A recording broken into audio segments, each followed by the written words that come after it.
presented by DD Production House, Sakri.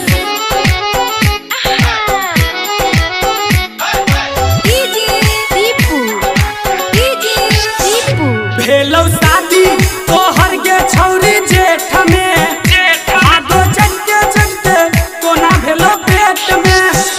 भेलो शादी तोहर के छौरी जेठ में आगो चढ़ते चढ़ते कोना भेलो पेट में। कोना यार संगे तू मजा ललही खेत में भागो चढ़ते चढ़ते कोना भेलो पेट में। कोना गे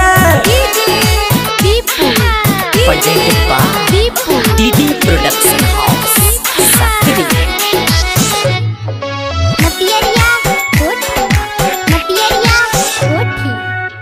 गेल छला गे बुची कोन बगीचा भुइया बिछा के बोरा कैला भरा इच्छा। भुइया बिछा के बोरा कैला भरा इच्छा। गेल छला गे बुची कोन बगीचा भुइया बिछा के बोरा कैला भरा इच्छा।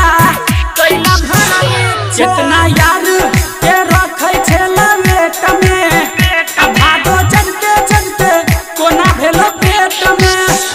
भेलो शादी तोहर गे छौरी जेठ में भागो चढ़ते चढ़ते कोना भेलो पेट में।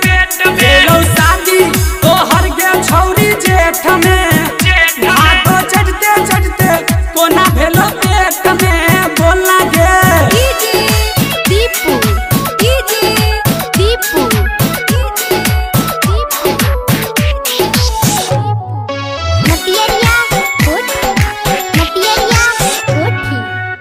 जीवन में बितो छौरी तोहर खुशहाल में कोना मुँह देखेबे छौरी अपन ससुराल में। कोना मुँह देखेबे छौरी अपन ससुराल में। जीवन में बितो छौरी तोहर खुशहाल में कोना मुँह देखेबे छौरी अपन ससुराल में। अपन ससुराल में घनश्याम के बोला के उ डेट में भागो चढ़ते चढ़ते कोना भेलो पेट में। भेलो शादी तोहर गे छौरी जेठ में भागो चढ़ते चढ़ते कोना भेलो पेट में। भेलो